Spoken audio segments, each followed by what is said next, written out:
చికిత్స కంటే నివారణే మేలు. ఈ మాట మనందరికీ తెలిసిందే. ఇప్పుడు కరోనా విషయంలోనూ అంతే. కోవిడ్ వైరస్ బారిన పడకుండా ఉండడమే ఇప్పుడు మనందరికీ అవసరం. దానికి ఒక్కటే మార్గం, మనలో ఉన్న రోగనిరోధక శక్తిని పెంచుకోవడం. కాబట్టి ప్రతి ఒక్కరూ ఇమ్యూనిటీ పెంచుకోవడంపైనే దృష్టి సారించాలి. ఈ క్రమంలో కేంద్ర ఆయుష్ మంత్రిత్వ శాఖ ఆయుర్వేదంతో ఇమ్యూనిటీని పెంచుకోవచ్చని సూచిస్తుంది.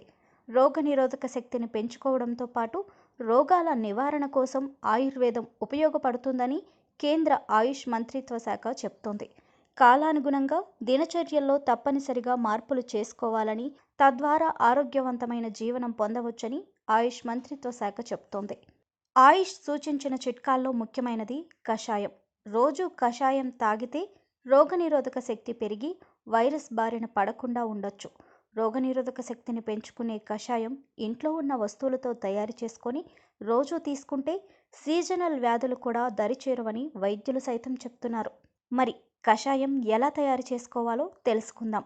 1 లీటరు నీటికి చిన్న అల్లం ముక్క, అర చెంచా తేనె, నిమ్మకాయ, తులసి ఆకులు, దాల్చిన చెక్క, 10 లవంగాలు, 10 మిరియాలు, పుదీనా, 1 టీ స్పూన్ పసుపు వేసి గిన్నెలో నీళ్లు తీసుకొని స్టవ్ పై పెట్టి ముందుగా లవంగాలు, దాల్చిన చెక్క, అల్లం ముక్క, పుదీనా ఆకులు, తులసి ఆకులు వేసి కాసేపు మరిగించాలి. ఆపై మిరియాలు, ధనియాలు కూడా కచ్చాపచ్చాగా దంచి నీళ్ళల్లో వేసుకోవాలి. నీటి పరిమాణం లీటరు నుంచి 3/4 లీటర్కు వచ్చే వరకు మరిగించాలి. అప్పుడే ఆ పదార్థాల్లో ఉన్న పోషకాలు నీటిలోకి వస్తాయి. ఆ తర్వాత కొద్దిసేపు చల్లారించుకొని నిమ్మకాయ, తేనె కలుపుకొని తాగేయాలి. ఇలా తయారు చేసిన కషాయాన్ని రోజుకి 2 సార్లు తాగితే శరీరంలో రోగనిరోధక శక్తి పెరుగుతుంది. జలుబు, గొంతు నొప్పి, దగ్గు వంటి సీజనల్ సమస్యలకు చక్కటి నివారణగా పనిచేస్తుంది. ఇందులోని పదార్థాలన్నీ యాంటీబ్యాక్టీరియల్, యాంటీవైరల్ సమ్మేళనాలను కలిగి ఉంటాయి. ఇవి వైరల్ ఇన్ఫెక్షన్ల నుంచి రక్షిస్తాయి.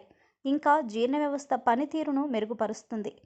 కడుపు నొప్పి, మలబద్ధకం, కడుపులో మంట వంటి సమస్యలకు ఉపశమనం కలిగిస్తుంది. ఆకలిని నియంత్రిస్తుంది.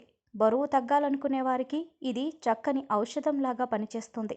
వీటితో పాటు రోజంతా వేడి నీళ్లు మాత్రమే తాగుతూ ఉండాలి. ఇలా చేయడం ద్వారా శరీరంలోని వ్యర్థాలు, మలినాలు బయటకు వెళ్ళిపోతాయి.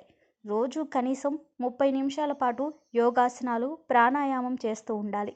అలాగే వంటల్లో ఎక్కువగా పసుపు, జీలకర్ర, ధనియాలు, వెల్లుల్లి ఉపయోగించాలి. అలాగే రోజు పాలల్లో పసుపు వేసుకొని తాగడం కూడా మంచిదని ఆయుష్ మంత్రిత్వ శాఖ సూచిస్తుంది.